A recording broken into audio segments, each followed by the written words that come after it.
ഇവള് പാടുമെന്നുള്ള പ്രതീക്ഷ കൂടുതലായിരുന്നു. കാരണം അവൾക്ക് ഡാൻസ് ഭയങ്കര ഇൻട്രസ്റ്റ് ആയിരുന്നു. പിന്നെ സംസാരിക്കാൻ കുറച്ച് ലേറ്റ് ആയിട്ടാണ് വന്നത്. അപ്പം ഞാൻ ഉറപ്പിച്ചു ഇതെന്തായാലും പാടാൻ ചാൻസ് ഇല്ല ഡാൻസ് എന്നുള്ളതിൽ. കാരണം സംസാരിക്കാൻ കുറച്ച് ടൈം എടുത്തു. അവൻ പെട്ടെന്ന് സംസാരിക്കുകയും ചെയ്തു. ചെറുതിലേ മൂളായിരുന്നു. അവനും പാട്ടിനോട് ഭയങ്കര ഇൻട്രസ്റ്റ് ആയിരുന്നു. കുഞ്ഞിലേ ഞാൻ അപ്പൊ ഞങ്ങൾ വെച്ചു ഡാൻസിലാണ് ഇൻട്രസ്റ്റ്. പെട്ടെന്ന് ഒരു ഇതിലാണ് ഞാൻ പാടാന്ന് പറഞ്ഞിട്ട് ഇവളെന്ന് ഇങ്ങോട്ടേക്ക് വന്നപ്പോഴാണ് ഏറ്റവും കൂടുതൽ ഇൻട്രസ്റ്റ് ഒരു വർക്ക് ആൽബം ഒക്കെ ചെയ്യാൻ പോകുമ്പോ പുതിയ സോങ് ചെയ്യുമ്പോൾ സ്റ്റുഡിയോയിൽ എത്തിക്കഴിഞ്ഞാൽ പറയും ഫസ്റ്റ് ഞാൻ പാടാം പെട്ടെന്ന് പാടി വരും. പക്ഷെ പെട്ടെന്ന് പാടും കേട്ടോ. പാടിക്കഴിഞ്ഞാൽ ഇപ്പൊ നമുക്ക് ഇവളെ മുന്നിൽ പാടാൻ പേടിയാ. നമ്മളടുത്ത് ഇങ്ങോട്ട് പറയാ പിച്ച് പാടിയ പിച്ച് കറക്റ്റുള്ള ഇങ്ങോട്ട് വന്ന് പറയും. നൂറേ നമുക്കൊരു പാട്ട് പാടിയാലോ? പാട്. ഏറ്റവും ഭയങ്കര ഇഷ്ടമുള്ള പാടിയാൽ ഭയങ്കര സന്തോഷം കിട്ടുന്ന ഒരു പാട്ട് പാടിക്കും. ഫിലിം പാടിക്കും.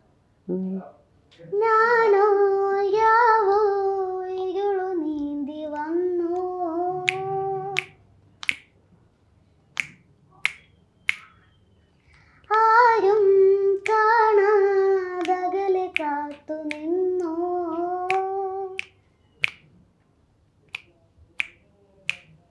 ഒരു കാറ്റായി മഴയായി കിളിവാതിലിൽ വന്നു ചാരേ നിന്നെ കൺപാക്കുവാൻ കണനേ കരിമുകിലമ്പലനേ മധുരാമൃത മുരളീരവ മഴയുടെ അണയു നീ കണ്ണനേ കരിമുകിലമ്പലനേ മധുരാമൃത മുരളീരവ നീലാമുജ നയനമേ ഞാനോ യാവോ ഇരുളു നീന്തി വന്നോ,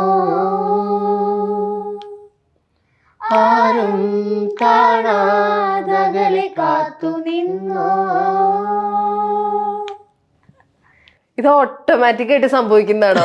ഒരാളാണ് പാടി തുടങ്ങുന്നതെങ്കിൽ അവസാനം എന്ത് ചെയ്യുമ്പോൾ 4 പേരും കൂടെ ഒരുമിച്ചാണ്. പക്ഷെ ഭയങ്കര ബ്യൂട്ടിഫുൾ ആട്ടോ, ഭയങ്കര രസമാണ്. അത് കറക്റ്റ് ആയിട്ട് ആരും പറയുകയൊന്നും വേണ്ട. അത് പാടി നൂറ് പാടി സിഫ്രൻ ചേച്ചി പാടി നിങ്ങൾ എല്ലാവരും മേലത്തെ റൂമിൽ നിന്നായിരിക്കും ഇവൻ പാടുന്നുണ്ടാവുക.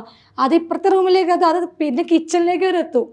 നമ്മൾ ഒരു പാട്ട് ഒരു ദിവസം കേട്ട് കഴിഞ്ഞാല് അതെന്തായാലും ഇങ്ങനെ തന്നെ കൂടുതലും എൻഡ് ചെയ്യുന്നത്. അങ്ങനെ വന്നുകൂടും. ആരും ഒന്നും പാടാൻ വിടൂല. അതിന്റെ കൂടെ നമ്മൾ ഓട്ടോമാറ്റിക്കായിട്ട്